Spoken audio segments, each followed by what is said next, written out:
everybody, and welcome back to another episode of The Gayest Generation, where we hear LGBTQ older adults speak for themselves. Every episode, we sit down with a different member of the LGBTQ community who laid the foundation for the freedoms we have today. Their stories make noise where there is silence, and that silence has lived for far too long. It's about time we let their voices fill the room. In this episode, we hear from the CEO of the LGBTQ Victory Fund and former mayor of Houston, Texas, Annise Parker. We learn about how she overcame immense adolescent anxiety. We learn what an average day looks like for the mayor of a major American city. And we hear a little bit about the unexpected kindnesses that led Mayor Parker to where she is today.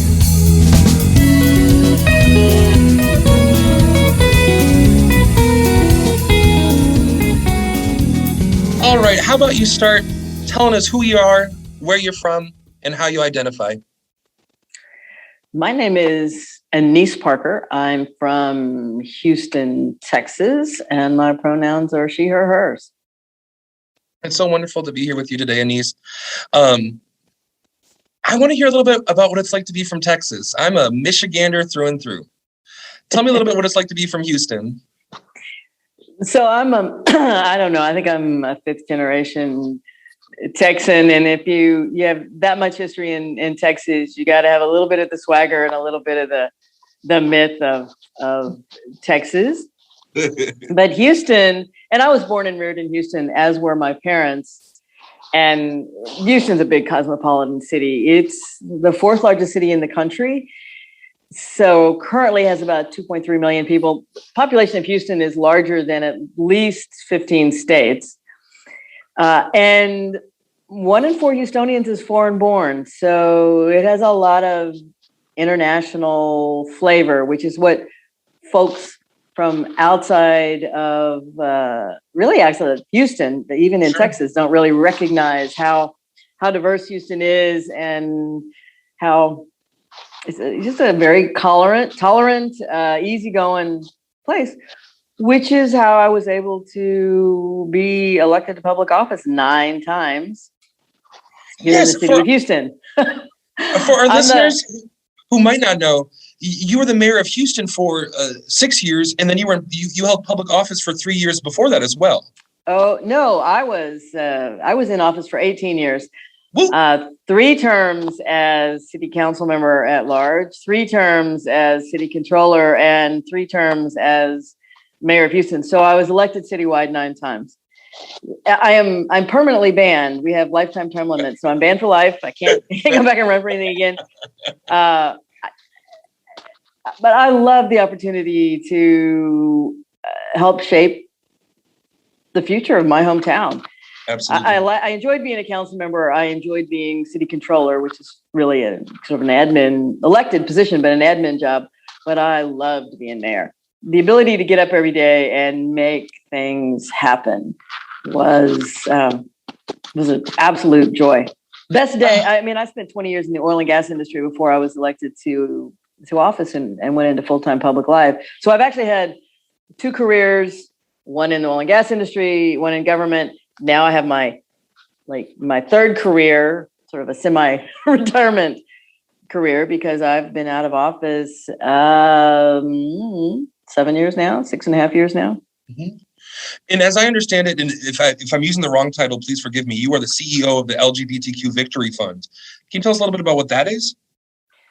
I'm the CEO of the LGBTQ Victory Fund and Victory Institute. It's one organization, but we have a PAC and a C3. The short version is that we're focused on helping LGBTQ folks achieve public office, either elected or appointed. And we've been doing it for 30 years. I've been at the helm for the last 3 years. It's a cool gig. It was hard to figure out what to do with my life after I left the mayor's office, which is the best job you could possibly have in politics. Yeah. But being at Victory, I get to work with LGBTQ candidates across the country. We're the only national organization that doesn't do any policy work. We're only about people. And we're the only national organization that does every level of office all across the country. So mosquito control board in South Florida, all the way up to a presidential candidate with Pete Buttigieg. So I get to see the real shape of American politics and how it's unfolding at the places where it matters, at the lowest level of government. And what you had just said, it reminds me a bit about this podcast too. This podcast it's about people, and it's wonderful to hear. It's wonderful to hear you talk about that. Now, I'm sitting here, I never thought as a kid I'd be sitting here talking to you. When you were a kid, did you always knew you wanted to go into politics? No. And I got to tell you that my family still rolls their eyes and laughs when they think about the fact that I had a successful career in big city, full contact politics. Yeah. Because I am not only introverted, I'm shy. I was the kid that would, hide behind their mom when someone came over and not talk to them. And I never contemplated a career in politics. And as I said, I had a full career in industry before I was elected to office. The problem was the things that I was passionate about, I needed to be in office to work on them. I train candidates now at Victory, and I've trained candidates for other organizations how to run for office. And there's one thing that I always say, in that a political office is a tool. It is not a destination. It is a tool that once you figured out what you want to do with that tool and what's possible with that tool, that's when you run for the office. And once you get in there, then you have to do something with it. The idea of holding office is really offensive. It's not something you hold, it's something you use to make change. And so the things that I was passionate about, I needed to be in office to do. But it took me, a long time to get to the place where I could win a public office and felt comfortable running. It just wasn't a natural, we all have this image of politicians as sort of glad-handing, back slappers. Actually, and it is easier for those extreme extroverts and folks who can schmooze like that. I was going to say schmoozers. Yep. Schmoozers. But there's a lot of folks in politics who just everyday folks. What people are hungry for authenticity, and they want to be able to connect to the people that represent them. And in a really perverse way, part of the appeal of Donald Trump is the idea that he's authentic, even though he's an authentic jerk, narcissistic sociopath. I can repeat that several times. Yeah. But if you ask people why they support him, because he tells it like it is, he's real. Yep. That's what people want. And so, the idea that there's a certain kind of person has to be a politician is just not true. Yeah. And I wanted to grow up and be a scientist in a lab someplace. And I ended up, when I was in industry, I worked in an office with the door shut for 20 years because I was doing computer coding most of that time. So, it fit my persona. But I wanted to work on things to change my city. And you had made mention before that you were a shy kid. You might hide behind your mom's dress if somebody walked up. What is that transformation like from being that shy person and eventually being successful in the oil industry and eventually being successful in public office? What was that transformation like, going from that shy place to this very unshy place, if you will? Well, you don't stop being shy. You just figure out how to wire around it. You don't stop being introverted. You just figure out how to fake it. But I wasn't just shy and introverted. I really had extreme social anxiety. And when I was in high school, I was so miserable that I finally decided that I needed to do something to learn how to be more at ease in public settings. And I actually laid out wasn't a deep, serious plan, but a course of action of making the decision to put myself into positions that I couldn't get out of, where I had to talk to people. Wow. And be put myself in uncomfortable situations. What I discovered is that it's a lot like exercising leadership.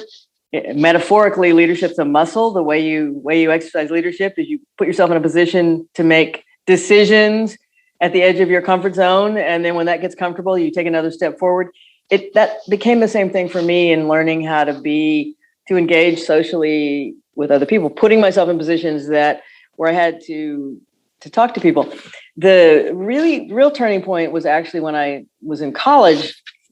So my freshman and sophomore years in college, I took a summer job in Fort Worth, Texas, and I was offered a job at the library there shelving books, and I was offered a job at a department store there selling toys and luggage.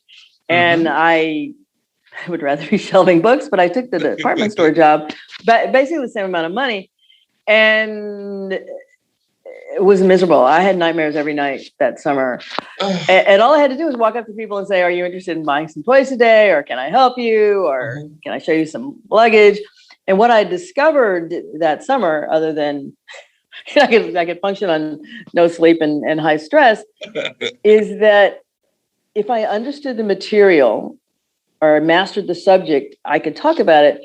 So I memorized every piece of luggage we had. I could tell you the specs, how much weight they can't handle, and the same with the toys. A little bit easier because I had actually played with some of them, But knowing the material allowed me enough of a comfort to be able to talk about it. And then the next big step was I was out when I was on campus. This was the mid 1970s as a student. I have a Wikipedia page. I'm 65 years old. There are no secrets in my life any longer. So Wikipedia knows all. I graduated, not always accurately, but in mine, at least that's my date of birth and so forth. But I'm one of the founders of my university's LGBT student support group. It was started in 1979. And most of what we did, we were a social group for our gay students. We weren't LGBT. We were the gay and lesbian student support group because everybody was gay back then. We didn't use the alphabet. And most of what we did as a group on campus was speak to classes, talk about our experience. There's a small handful of us who formed a speakers bureau, but we got all the fun classes, sociology of deviance and criminology, because we were still criminals in Texas. But all I had to do was stand in front of a room full of people and talk about my own experience. Again, master the material, and it didn't matter that there was 100 people in an auditorium listening, and I just kept doing that. My wife is also a really extreme introvert, so she went a completely different direction. She did the whole Toastmasters thing, formally learning it. It is it's a wonderful, wonderful program, and it works. But it's kind of the same thing. Once you get used to where you can speak in public, you master the material, then you can kind of do it more extemporaneously. And shout out to Annie. Annie is one of our previous podcast guests. She started a LGBTQ Toastmasters society in her area. So it's funny. Certain things keep on popping up in these conversations, and it's amazing what they are. I did have a question for you. So something that we've been kind of getting down to the bottom to, and especially I'm thinking about my straight older adult listeners, a question that I kind of have been asking everybody who I've had the honor to speak with is, when did you even know that you were gay? When did you even know that such a thing was possible? I was in middle school. Actually, it was junior high school back then, but middle school today. And I was about 12. I knew I felt different things. I knew that I was not interested in boys at all. And girl crushes are a thing that are completely benign, but I had more than girl crushes. And even I have girl crushes, even my gay little heart. Yeah. and I remember being in class and I don't know I don't even remember what the topic was, but one of my classmates legitimately answering a question in class, and he said something about homosexuals, and the teacher kind of like he started down this path, and you could tell she was like getting tense. Yeah. And I think she thought he was going to use another word, but he used the word to homosexuals, and she kind of like chilled a little bit, like, oh, I'm going to go look that word up. Yeah. I mean, in the context, it was really fascinating, and that's when I put a name to it. I fell in love for the first time when I was 15 and entered a relationship with another young woman, and never looked back. Yeah, and when we met, I had said to you something along the lines of, that shyness, that must have been very difficult to overcome that shyness and then to come out so quick. And you told me that that's not exact. I had misunderstood it. That isn't exactly how it had went. Can you talk a little bit about how your sexual identity and your shyness, what's that like? What's that all about? A lot of folks, I mean, coming out wasn't particularly easy, but it wasn't the hardest thing I did. The hardest thing was figuring out how to overcome my social anxiety and to be comfortable in my own skin, because that was what was limiting. If I know I'm smart. I went to college on a National Merit Scholarship. I actually have a member of Mensa, which and don't toot your own horn, but toot. But if you can't, if I couldn't raise my hand and answer a question in class, I always like struggled with the grade. I mean, my grades testing was great, but anything that had a participation score, I didn't do very well in, and having to deal with that was much. That was my kind of my sanity, and I was also struggling with the combination of coming out and dealing with this social anxiety. And it wasn't that coming out was this big boulder I had to move out of the way. It was just part of, I've got to figure out how to navigate the world as I am, because by the time I was in high school, I had developed, I had a spastic colon, I was getting an ulcer, I actually became a cutter. I was unhappy in my own skin, and it was about survival. And it was so being different, being a lesbian, it was simply one more thing to navigate to.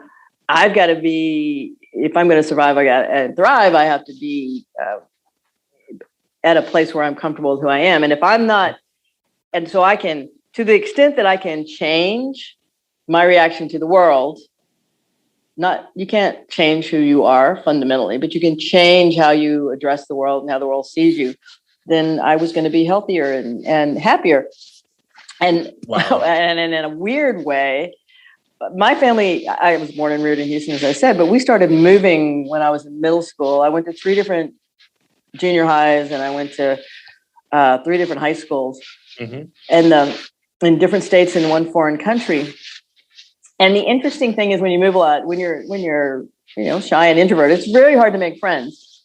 But you also get to reinvent yourself every time you move.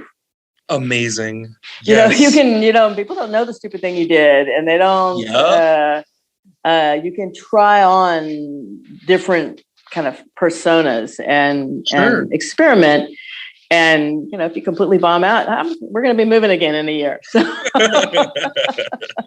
it was not easy, and it wasn't fun. And it was, I ended up having to save myself. I would think and hope that more awareness today of the kinds of pressure that kids are under. I mean, I never wanted to commit suicide or anything, but that there's a lot of trauma that kids process, And I think Absolutely. hopefully today we're doing a better job of recognizing it so they don't have to go through it on their own, but I did on my own. Yes. And for people who may have experienced that, whether they were young, whether they're now of a more mature age, people who are in that in-between space where they're not doing well and they might benefit from going into uncomfortable positions to find out how to be comfortable, what advice would you have for somebody in that experience? It's sort of like wading into, I kind of, you could talk about the boiled frog syndrome, where the frog is in the boiling water and it turns up gradually, and they don't notice it, and so they expire. That's probably the wrong metaphor, but it's a little bit like that. But to expose yourself, you don't want to be out on the bleeding edge, but you want to be where you're out a step outside your comfort zone. Yep. Challenging yourself to experience new things, but not so much that you're traumatized by it, rather enough that you're engaged and maybe you're a little anxious, and you have a plan to address it. So, when I was learning how to do this, it would be, okay, I have to go to this event. And my parents I was voluntold a lot when I was growing up. We were very active volunteers. We were all expected to be part of community. If you've heard the phrase voluntold, it's like, you will do this. And, yes. And so, if allowing myself to be voluntold into things that where I would have to engage. I mean, I would practice. I would lay out, gosh, these are people I needed to talk to, or these are who I would do my research. These are the people who are going to be there. What's something I could say to this person or that person? Like it's like a project or a homework assignment. Yep. The worst thing is like to just kind of jump into a pool of people and like, okay, what do I do now? Plan it out first. I am one of those people. I'm like, I'm just going to jump in the pool, and if I drown, whoop, there I go. Yeah, there are a lot more actually of y'all than there are of us, but sure. Yep. And once you got to that place and you're entering into college as somebody who is an out lesbian, it's like the late 70s, right? What is? I graduated high school in 1974, so I entered college that fall. It was a very different time, and while I was in a relationship when I was in high school. I was out to some people, but I wasn't like out. Well, I'm sure that they talked about me at school, but I wasn't, I wasn't privy to it. But when I went away to college, I decided that I would be out from the moment I stepped on campus. At that point, I graduated high school in South Carolina in Charleston and moved back to Houston to go to Rice University, which is a small private university in Houston. And I said, I'm going to be out all the way. I'm not looking back. Yep. It's a big city. It won't be as miserable as being in high school. Yeah, I was right and I was wrong. It wasn't the smartest thing to sort of announce during freshman week that I was a lesbian and the only one in my residential college, and freaked out all the other girls. So I sort of became a social pariah for a while. But it was healthy for me to say, this is who I am. Yes. And this is something I realize I'm not going to change. So I have to learn to be the best me I can be and accept myself and figure out how to adapt to it. But the problem was, and you're way young, but some of your listeners will remember this, in the 60s up into the early 70s, you could be expelled from college for homosexual acts on campus. And we still had an active sodomy statute in the state of Texas. So you were a presumptive criminal if you were gay or lesbian. And I have friends and acquaintances who were expelled from school. And so it was a little fraught at the time. And in fact, my senior year, the mother of my girlfriend at the time, so I was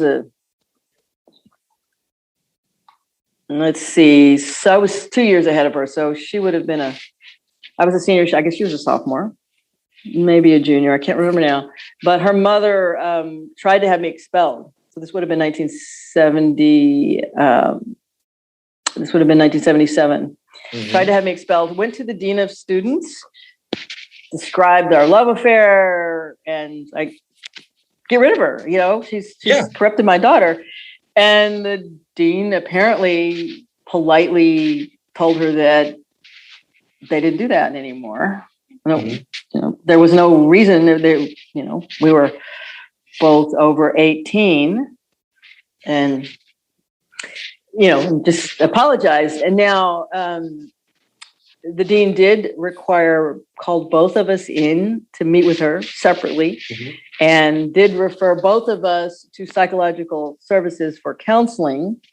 And that was actually fairly terrifying because, when the dean summons you in, and we actually knew why she was calling us in because, okay, here's a secret. We are everywhere. We had a friend who worked in the dean's office on work study and saw my We are mother, everywhere. We are everywhere. Saw my friend's mother Mrs. Hedrick, having a meltdown in the dean's office, and because the dean wouldn't help her.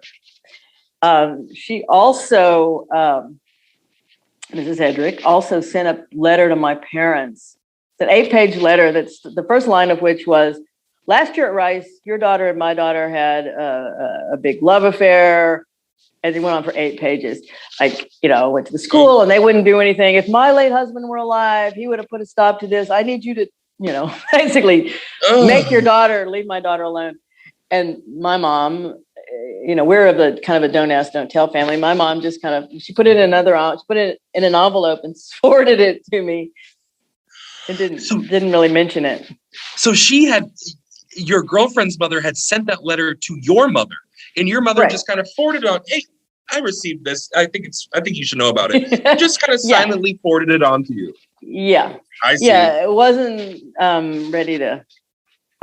When I wasn't ready to deal with it, it took a while for my family to have the conversations. Absolutely. About this. That is another common theme across these interviews. And I know that I said this to you previously, that we've been kind of, we were under this false understanding that was somehow regional, that somehow, it's a very Midwestern thing to do to all ignore the elephant in the room. But you told me that's not the case. Oh, no. It's not the case at all. Now, I'm not going to say that I was sitting around the dining table trying to provoke a conversation, because I was just happy being under the radar and being left alone by my family. But I also will say that I have a family that loves me. They're supportive. They're nice people. I mean, you didn't insult people. You didn't use racial or ethnic slurs. You didn't make jokes about gay people. I mean, that just was. So it wasn't that I was like, oh my God, my family's homophobic, and it was just, this is a secret. I have other secrets. We don't talk to each other. I didn't talk to anybody, frankly, because I was just not communicative, and it didn't happen. Now, a few years after I got out of college, my folks were living overseas at the time. They were actually living in Italy, and came back to the U.S. a couple times a year. And I was interviewed on national news about a gay rights referendum that was we were having in Houston, and my parents came back to the country like a week after it was aired, and I'm like, oh, good, I don't have to talk about it. We're not going to see it. They came back for a visit, And they stopped in Charleston first, and apparently several of their friends had seen me on national TV and mentioned it to them. And I picked my mom at the airport, and I'm driving home, and she says, "Oh, so-and-so said that they saw you on TV." And I almost wrecked the car. Like, gonna ask me about it, and I'm gonna have to talk about being gay. And I was like, "Oh, I'm so sorry, I missed it. It would have been so exciting to see you on TV." And I mean, well, I made a video cassette of it, and I want to see it. And I'm like, okay. And we went home, and after she got unpacked, she went, "I want to see you on TV. I want to see you." So I put the video in, and I went outside because I couldn't be in the room with her. Yep. And she watched it. She came out and said, "You looked pretty on TV, and you sounded good." Nothing about this subject. It's like, okay. But what about this is clearly something she doesn't want to talk about, and I'm just as happy not to have an emotional conversation with mom. It's not just Midwest. It happens. Yeah. It happens all over the country. Yeah. And something that I would like to talk a little bit more about is that, well, even before entering the oil industry, you were primarily an activist. What was it like to be an activist during that time period? And how did you, what is that story? How did you end up there in that position where you're on national TV in Texas talking about being a lesbian? You see what I'm saying? Yeah, I started as an activist in college. I mean, the benefit of deciding that I had to be who I was and love myself if no one else loved me, being out, that I became active in the broader Houston LGBT community. And sort of long story short, I fell in with a group of older lesbian feminists, and they sort of adopted me, kind of like a like a mascot in a way. The first activist organizing event I attended was in 1975. I'm not quite old enough for Stonewall, but I wasn't that far after. And it was the Texas Gay Conference. So we went to Austin. I was in a college, and I wasn't a leader. I wasn't an organizer. I was a fly on the wall. Yeah. But I saw leaders in the LGBT movement building a movement, and I got to learn from them and watch them, and they kind of protected me and took me under their wing, and I learned a lot. I will tell you that, and then I was a founder of as I said earlier, I was a founder of my student support group a few years later. So I became an activist in college. We actually had a lesbian group on campus in 1976. Wow. So early days, we were one of the very few colleges in Texas in 79 when we formed our student group. And in fact, there's a yearbook photo that's circulated around Rice, and it's we had to fight to become recognized as we were an unofficial association. Then we had to fight to become recognized as an official student group, and that took a few more years. But there was a picture of the Rice Gay and Lesbian Student Support Group, and I don't know, there's 30 people in the picture. Everybody has a paper bag over their head with eyes cut out, except for two people. I'm one of those two people. I mean, this is, it was a very, very different time. Most people were in the closet. And the fundamental difference between now and then, it's, there's a lot more people out, but we were so isolated back then. Yes. Everybody was on their own little island. There was no internet. There was no social media. You didn't have cell phones. It was so hard to find each other and find community. And that's why I say, I was some random encounters. I became friends with these older lesbian feminists who were part of the movement, and they brought me into it. I don't know how my life would have turned out differently had I not met them and, sort of seen what was happening, and the light bulb went off. That was just in the same way that I had to learn to be comfortable in my own skin in social settings. I had an opportunity and a mechanism to learn to be comfortable in my own skin as a lesbian. I mean, I was, I had proclaimed it boldly when I went to college, but it wasn't internalized. And I still had to, here's a way to make the world safer and better and make meaningful change for something that was important to me. We were on little islands, and you kept reinventing the wheel because you really didn't know what someone in Dallas or Austin or San Francisco or New York was doing, because there wasn't you couldn't read about it in the paper. People didn't talk about it. Yeah, it was this big dirty secret somehow. Sure, an open secret, a giant open secret. And something that you had said to me is like, how did we communicate with one another's phone trees? phone tree, cutting edge phone tree. And you had lists were life for organizations, and you guarded them with your life because maybe by this time, here we are in the late 70s, early 80s, universities weren't expelling students any longer unless you went to one of the so-called Christian universities. But people could lose their jobs. People were still losing their kids. Particularly teachers were terrified of being outed. So it was an act of faith and an act of courage to allow yourself to be listed on a membership list for an organization. And what the expectation was that the person who had that list would be honorable and trustworthy and would guard that list with their life. Yep. And, for a long time, I was the list keeper for our student association. In fact, I was the contact phone number for the Rice Student Association in the late 70s, the first couple of years of existence. So every the fall and spring semester, we'd run an ad in the student newspaper if there were trying to find LGBT students and saying, if you're interested in, joining the association, call this number. It was my home phone number.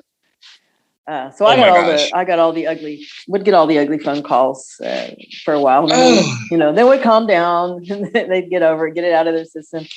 I remember one time, and usually I screen calls, but we have old-fashioned answering machines where you had to like punch the button and the recorder would play it back. But I picked up the phone and some guy on the other end is like, "Why do you not like guys?"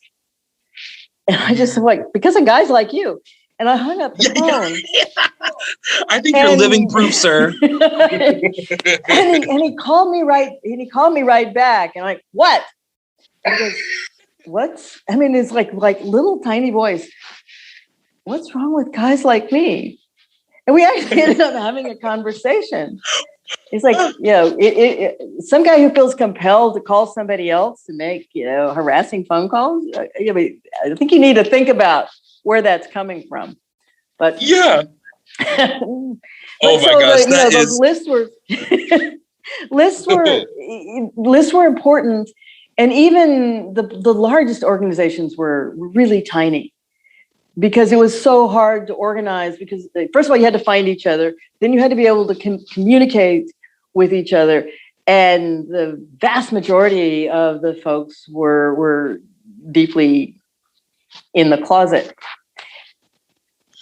I did make the mistake, my experiences at Rice were kind of mixed about being out. And when I graduated and went into the workforce, I actually thought I could have a sort of a public life and a private life, and that I could be out, out socially, but closeted at work.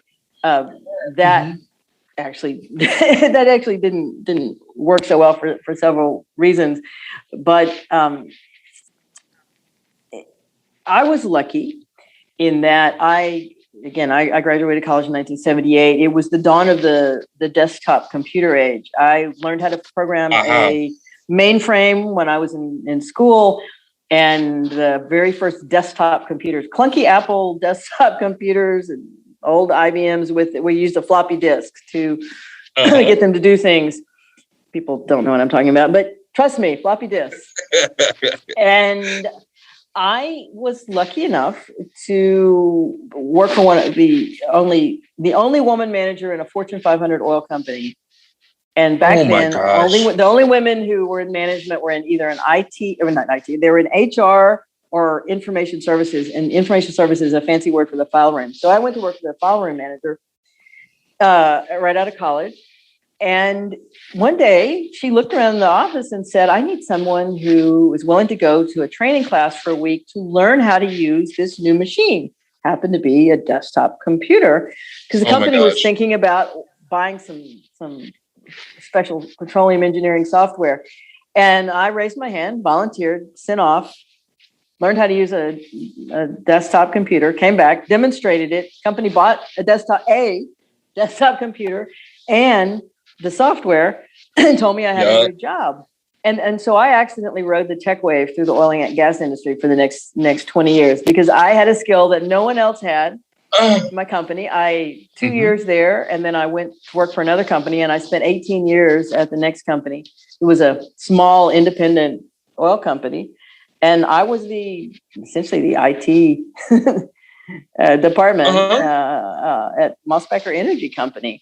And every time a new software program would come out that was specific to the oil industry, I'd go learn how to use it, and I stayed on top of changes in, desktop computer technology. And so I had a skill that in some ways protected me from being afraid of, if they find out, I'm going to lose my job. But even so, I never talked about my activism at work. I was like completely night and day, activist by night, oil company employee by day, and a very different persona.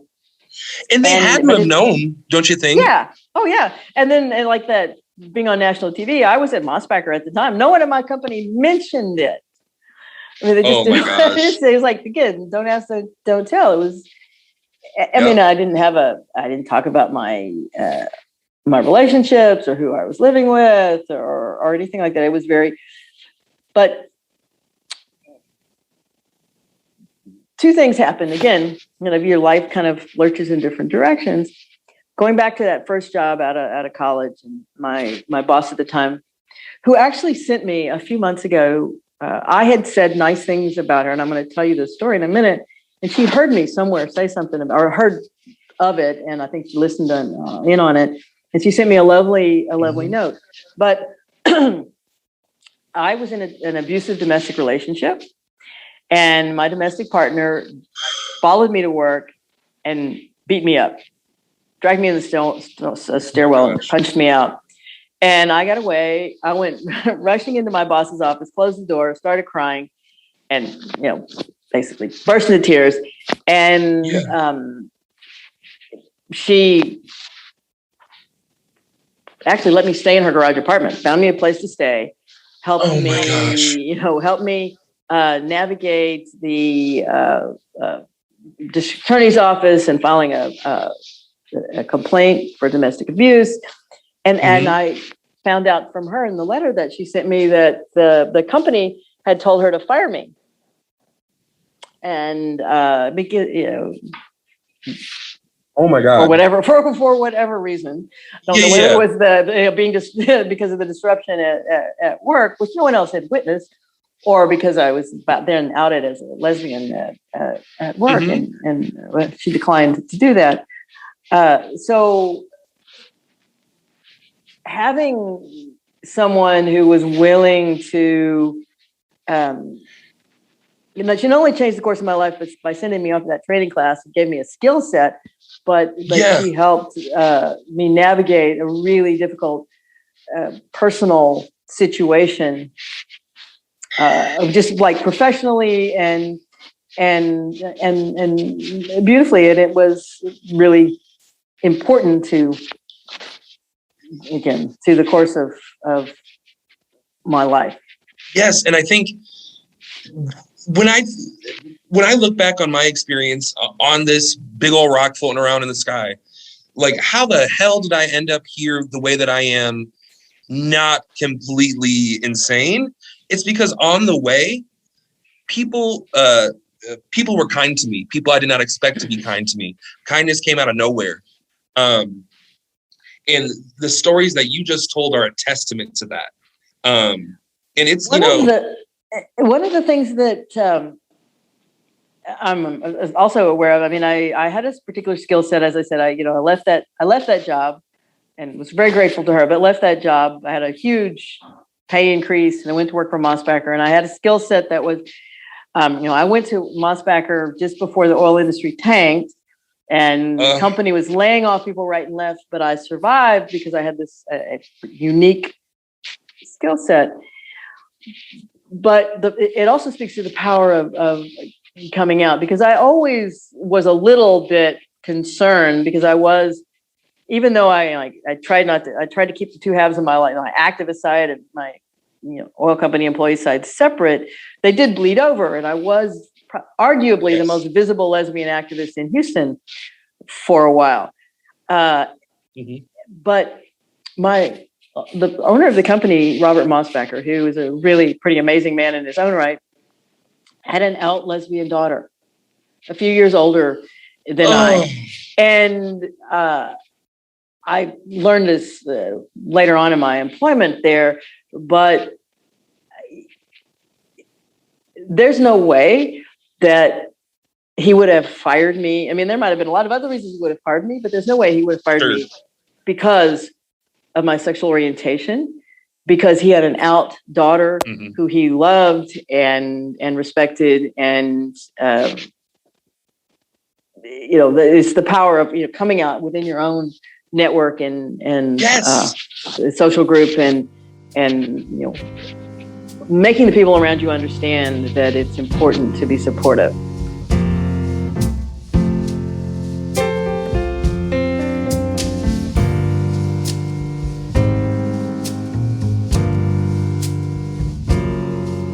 And you had said that you, at one time, were probably the most well-known lesbian activist in Houston. Now, I understand that as you entered, you decided to enter public service.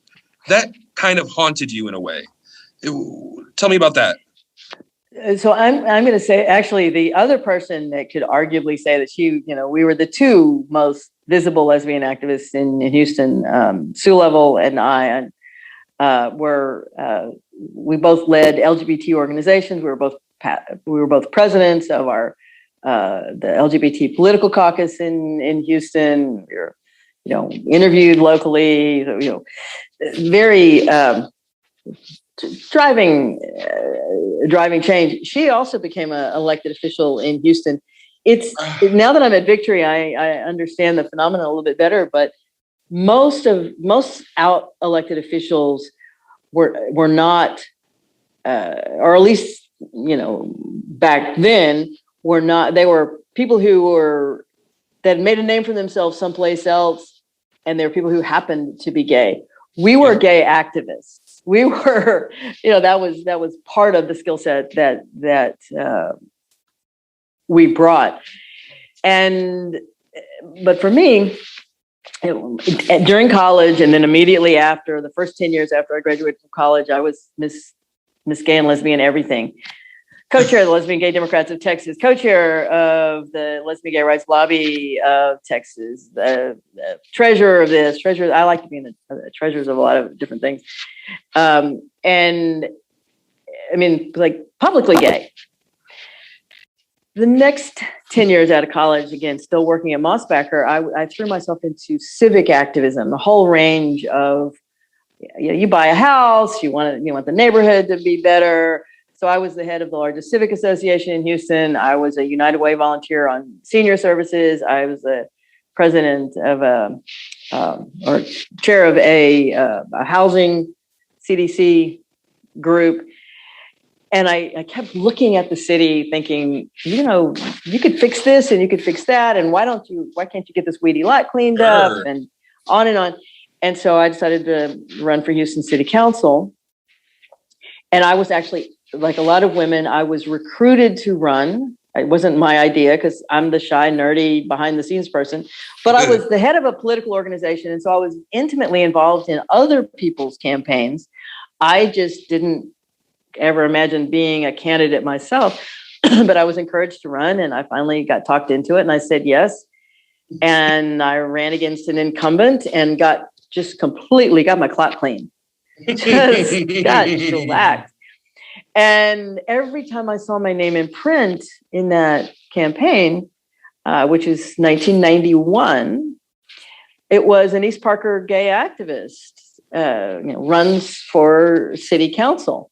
Mm-hmm. And it was all, I was completely defined by Annise Parker, gay activist. Again, and I'm still working at Mosbacher, but no one talks to me about my campaign, and I don't talk to them because that's like not the, it's kind of schizophrenic and not the healthiest.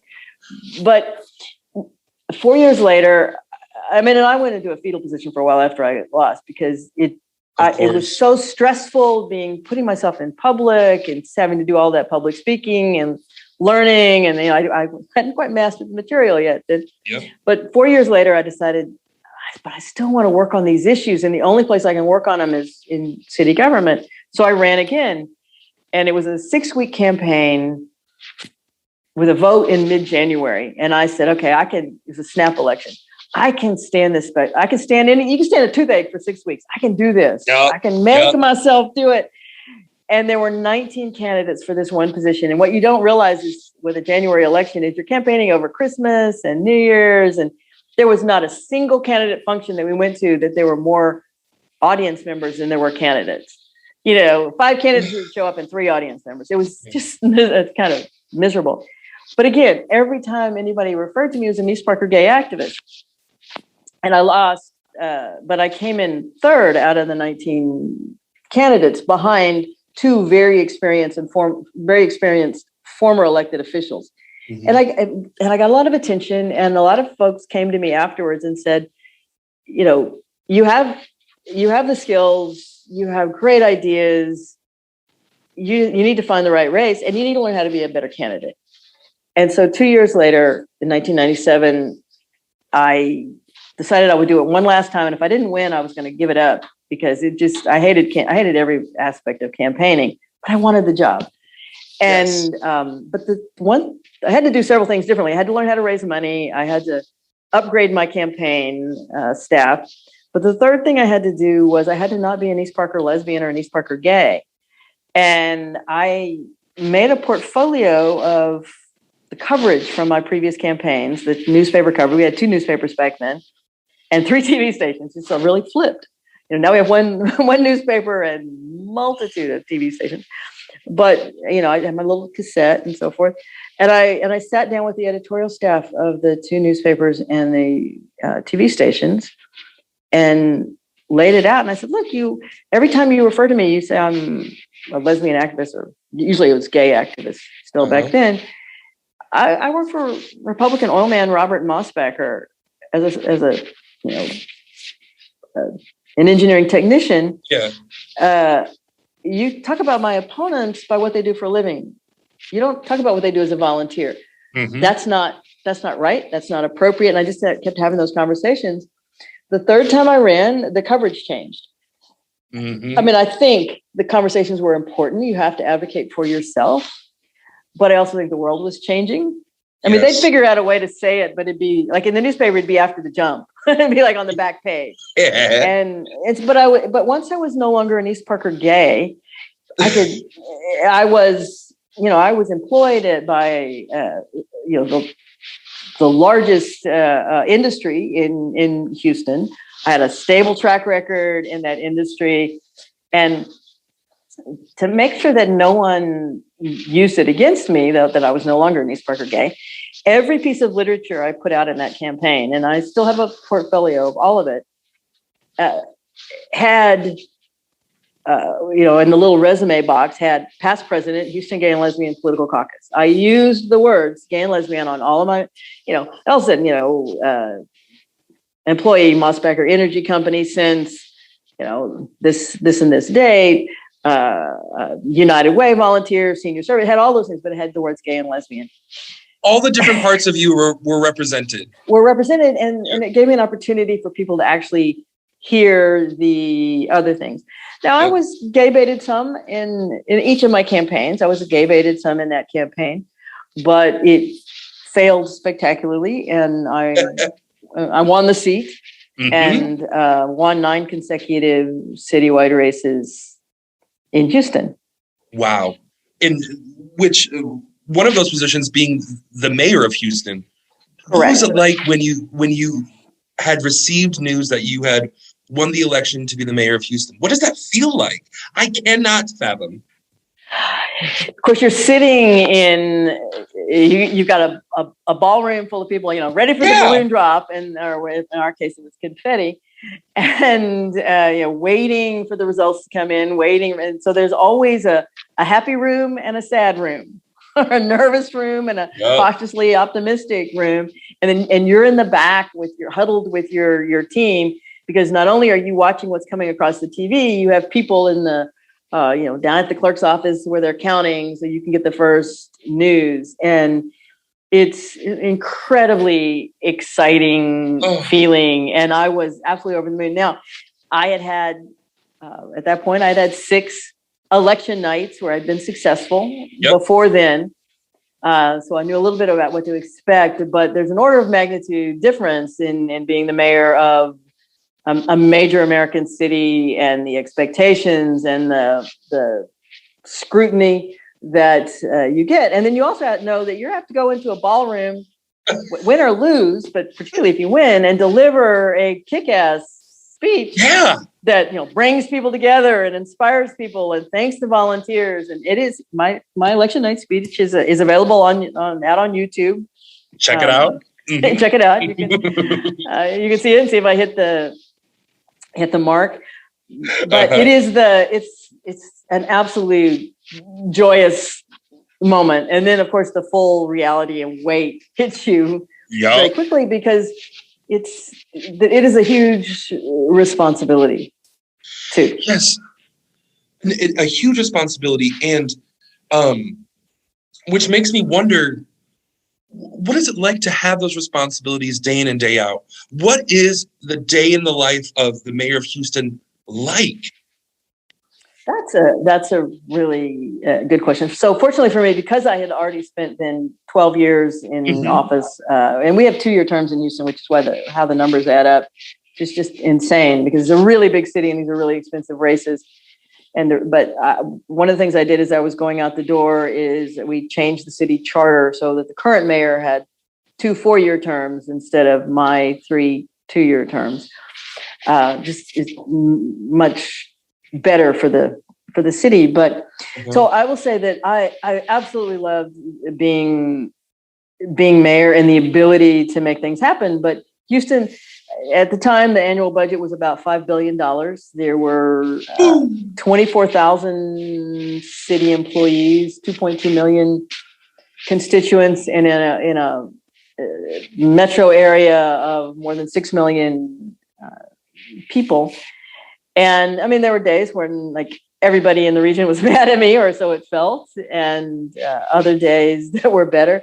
But I loved every day, but it was extremely stressful. So one of the things that you get when you're a really big city mayor is you get a full-time security detail, which is just unfortunately a fact of life. So I had to get used to.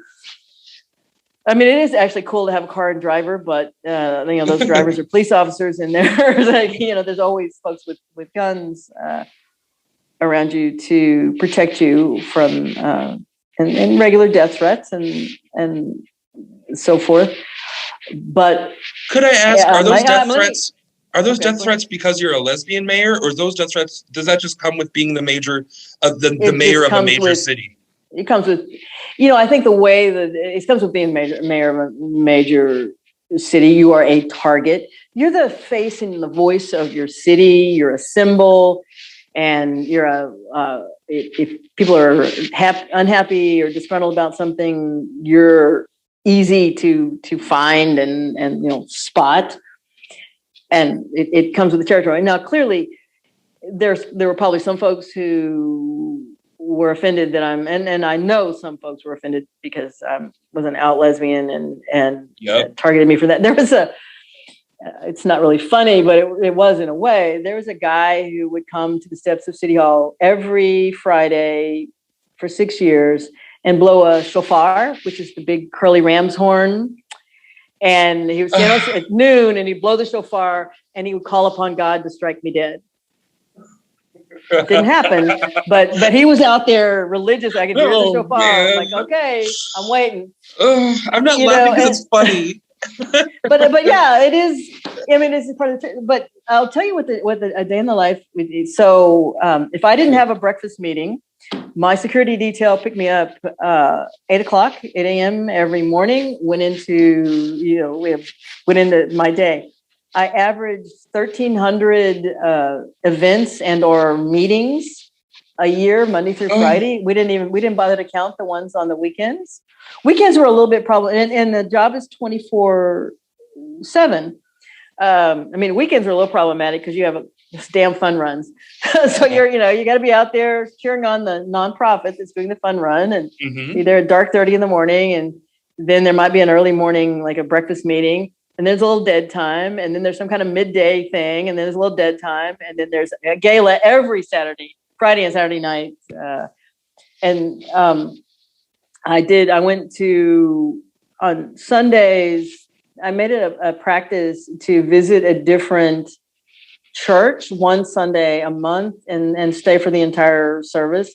So I was in a different part of town. I got to visit with the parishioners and again, show the flag. So it was constant.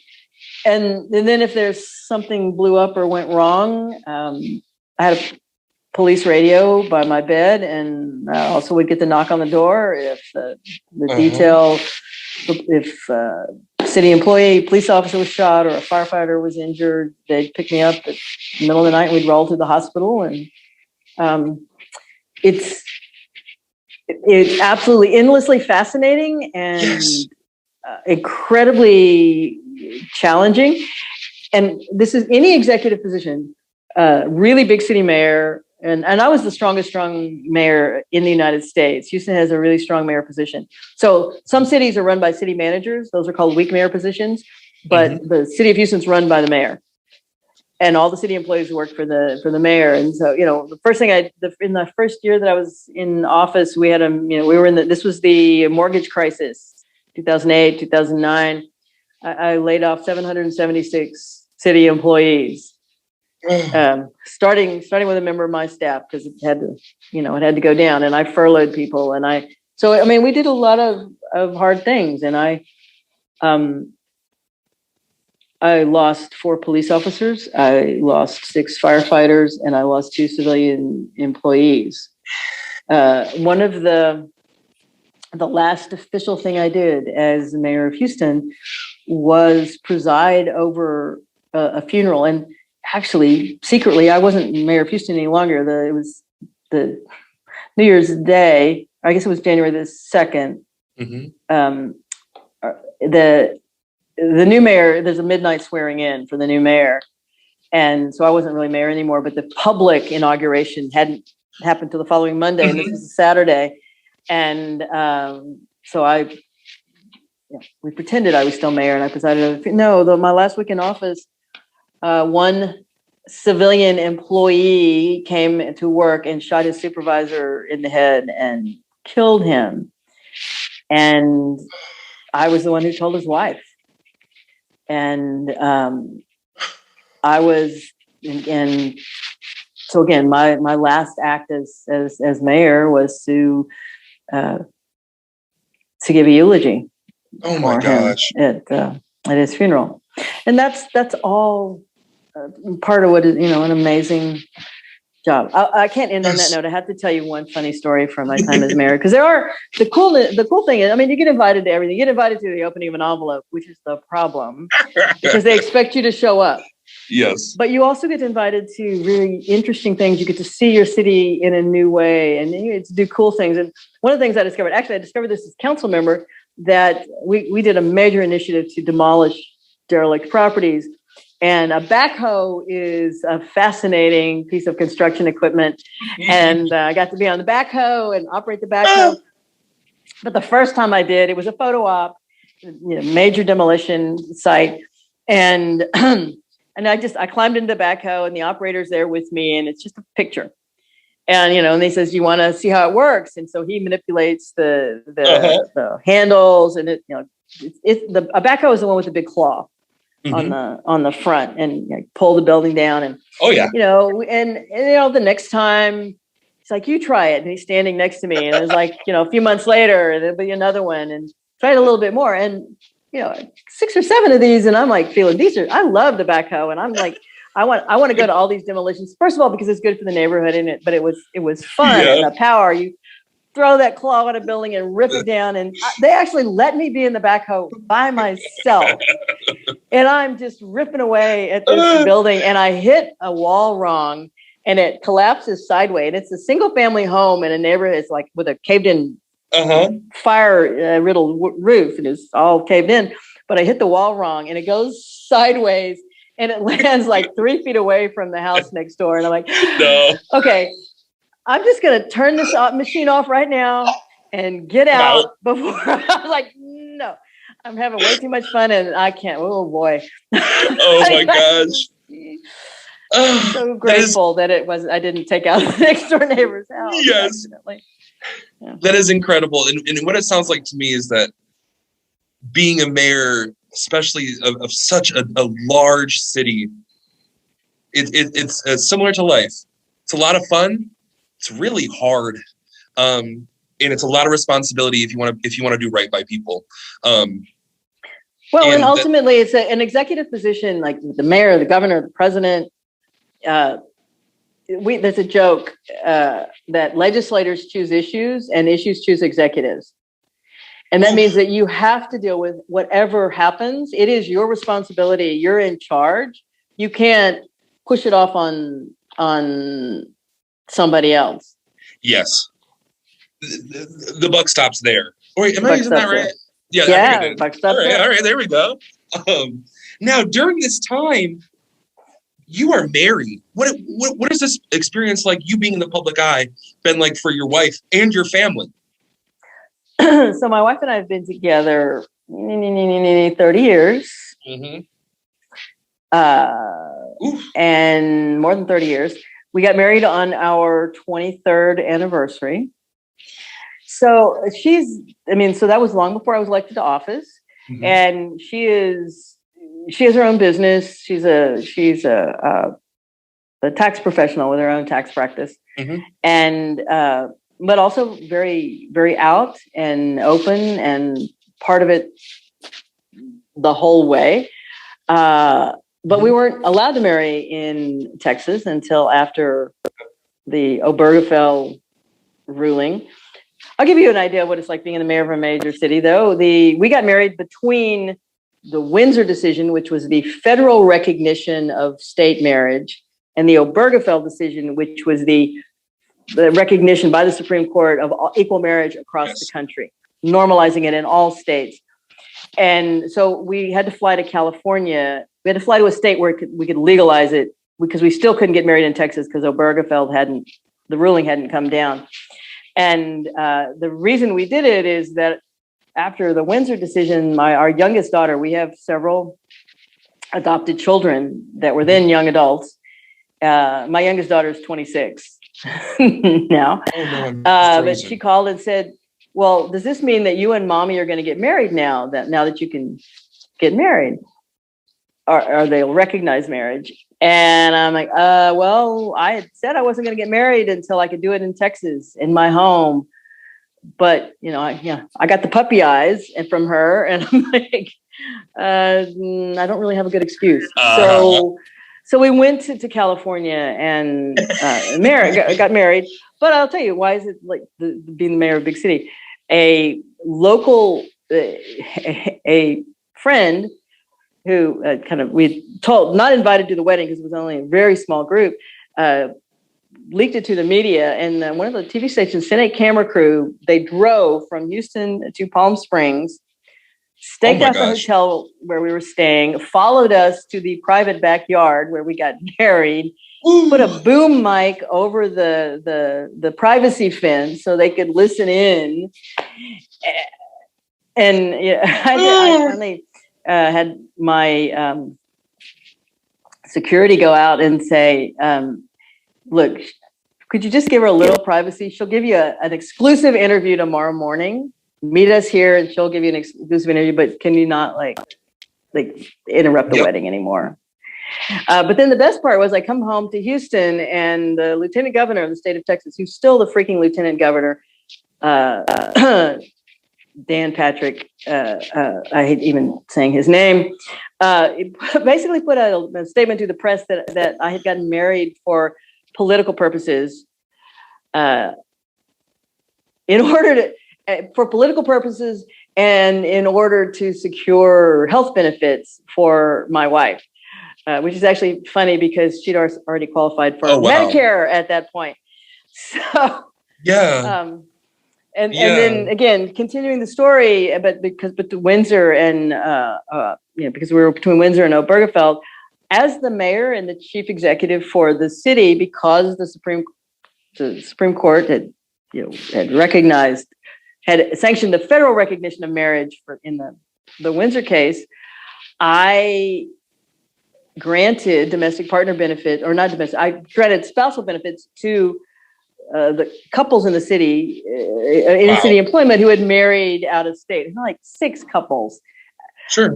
24,000 at that point we had reductions for. So like 23,000 city employees, 6 couples, I think, qualified and applied for spousal benefits. So I promptly got sued by right-wing activists for violating the Texas law and Texas Constitution by granting benefits to these married in other states folks. And then I got sued by my friends on the left, like Lambda Legal and others, because they wanted to have standing.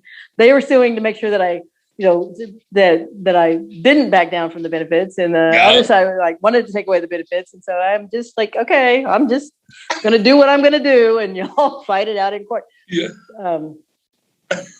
Talk about being in a pickle. Yeah. Trying to get up every day and doing the right thing as I saw it to be. Yep. Every day, and I miss the job. Miss it most in a crisis. I missed it during Harvey. Wanted to be there making decisions. I do not miss it in a pandemic. The difference between a natural disaster and a pandemic is if you're in a natural disaster, you know where you are in the process. Maybe a sucky position in the process, but if it's a hurricane, and that's what happens in Houston primarily, is that when it's going to hit, how to prepare. You're in the midst of it. The storm has passed. You got to create a recovery plan. You know where you are. The pandemic just rolls on and on, and there's no end, and you don't have a protocol. You don't know what to do. It is the hardest thing for leadership is that unknown situation. So I feel every day for the folks who are leading our country right now through this. Even sitting right here today, I'm thinking about events that I have coming up, meetings I have coming up. And I know that's much smaller than life or death, but it's just like the unknown can, as you had said, can really weigh on your heart. I would be interested to know what's something that you're very proud of in your time, whether it's being a mayor, being the mother, being whatever. What's something that you're very proud of? I am absolutely proud of my service to the city of Houston over the 18 years I was in office. I am proud that I was able to become a mother with not born children, but raised children. Mm-hmm. We have 3 children who were in the U.S. foster care process, and our son, who's the oldest, was a street kid who came to live with us, so that we're advocates for adoption. We've helped raise. Yeah, because they came to us partially baked.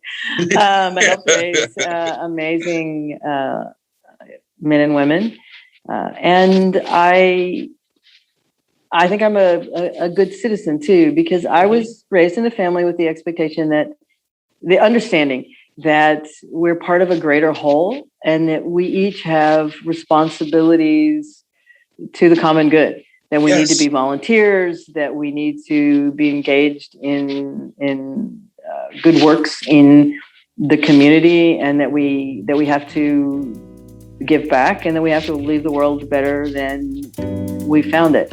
Yes.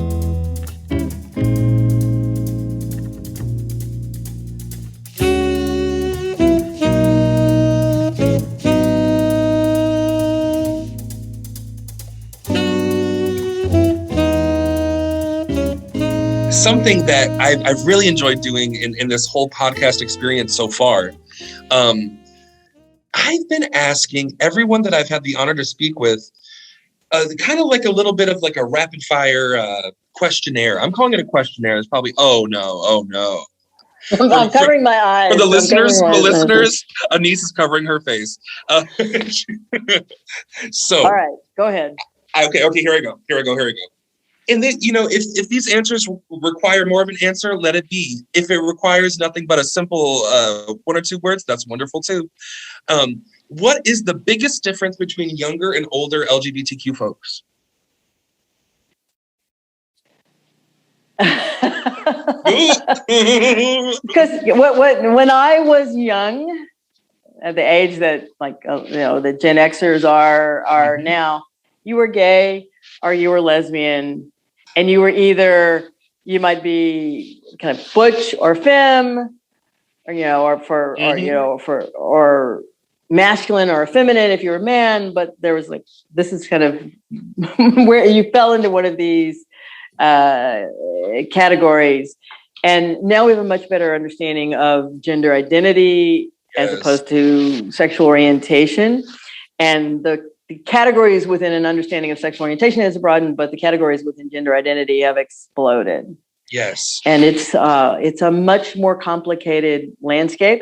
And if it's complicated for someone like me, who has been a leader in the movement for 45 years, think about how complicated it is for folks who may be struggling to do the right thing and to understand, but are fairly clueless.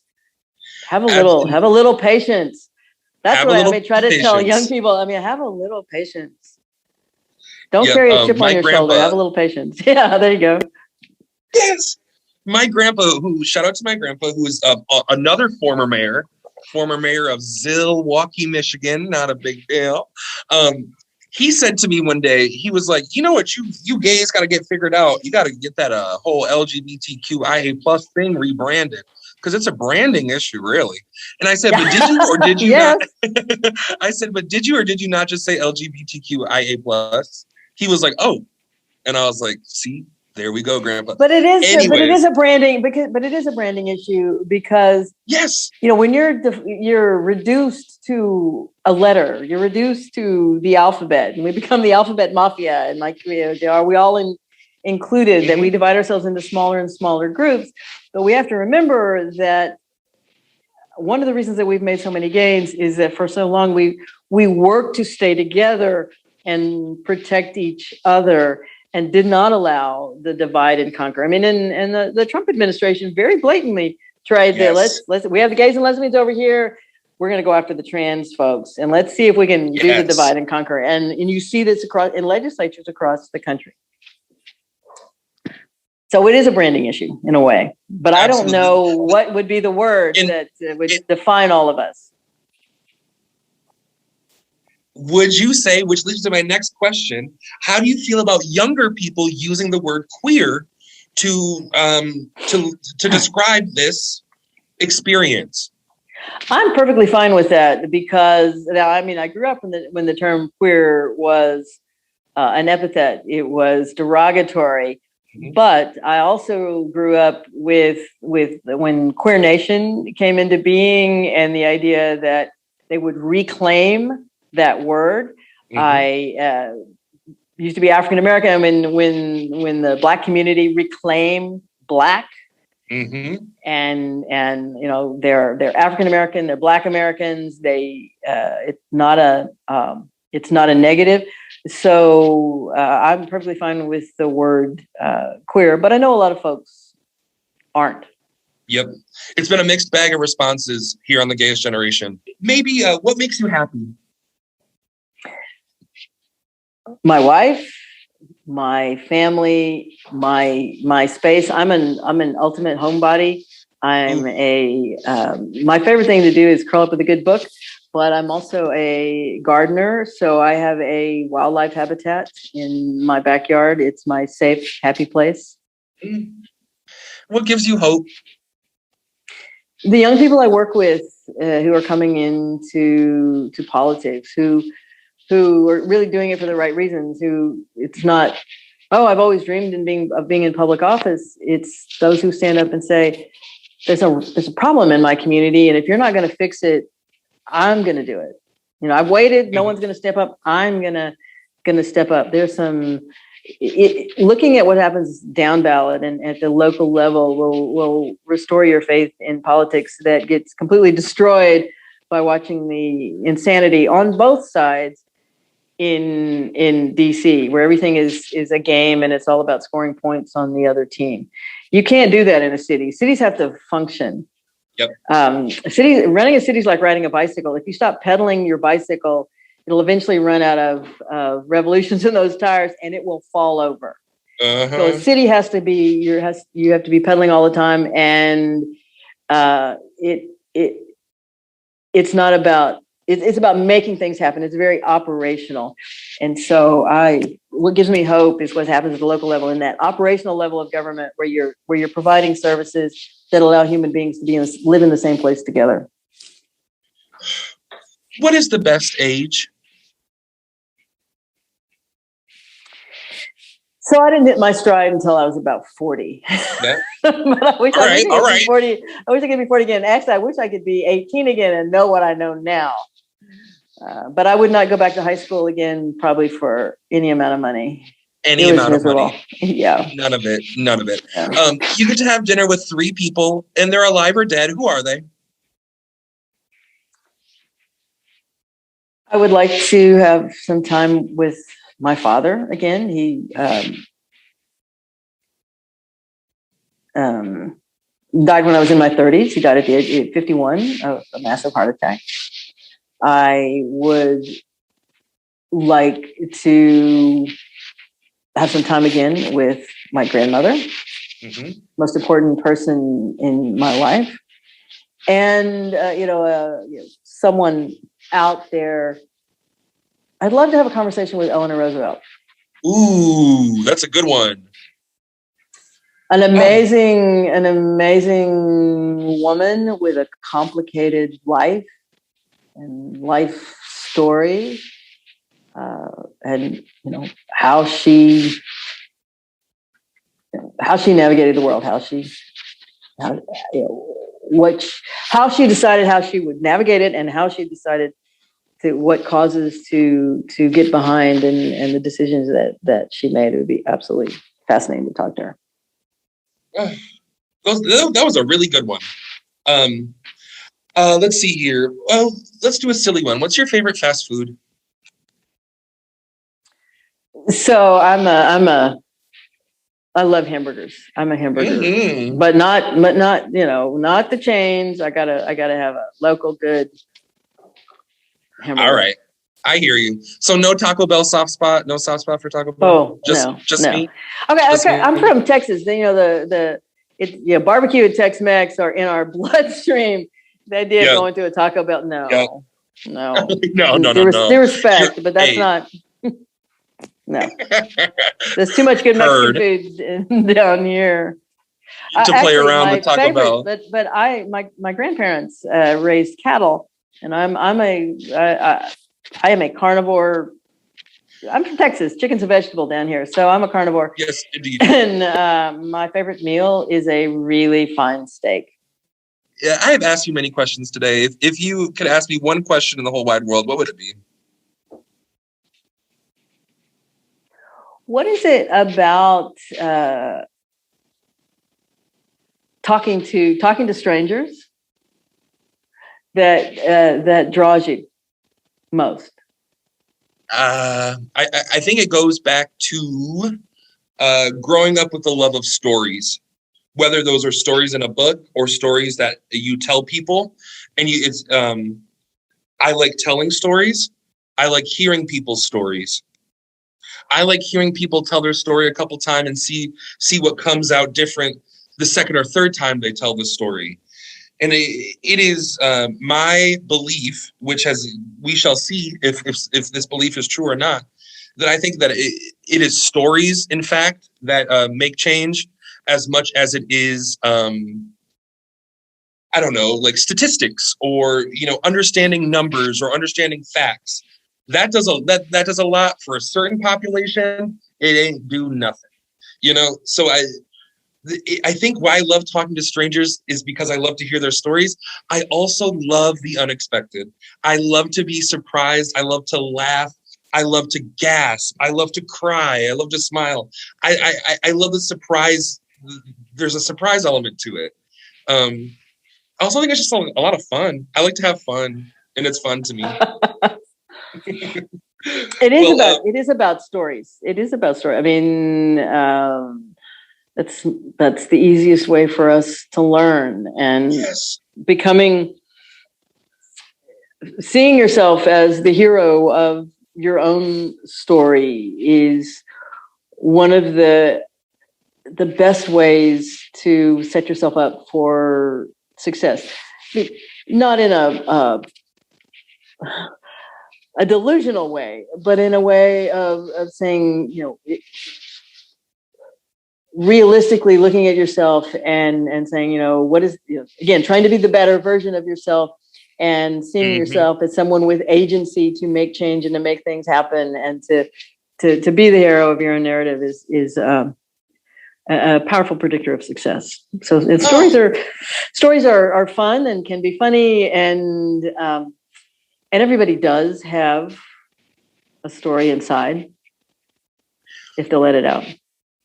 Everybody does. There have been people who have had the courage to come onto this show, and they said to me, "I don't have a single story to tell you," and they found out themselves that was not the truth. And something else, when you were telling me all the stuff about your life today, I was forced to consider what it was like to be you. I was confronted with this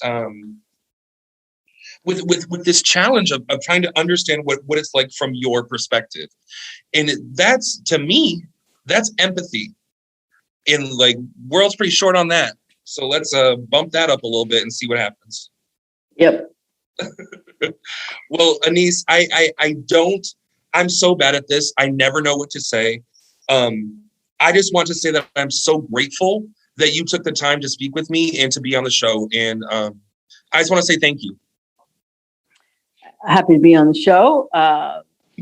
Love the opportunity to tell my story a little bit. Even the so-called lightning round at the end.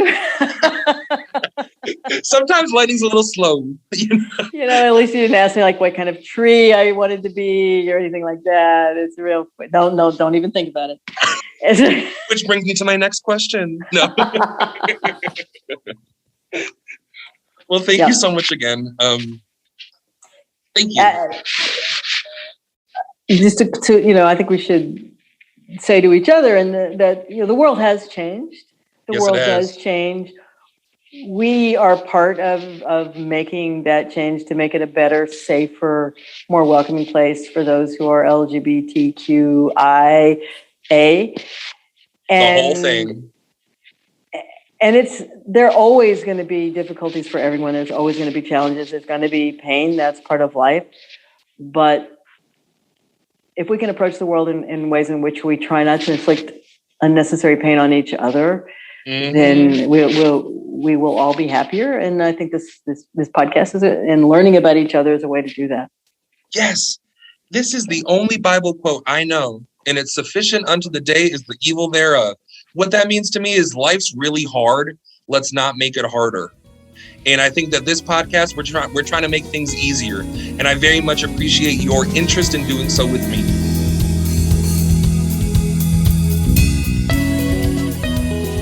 For more podcasts like this, be sure to visit AADL.org.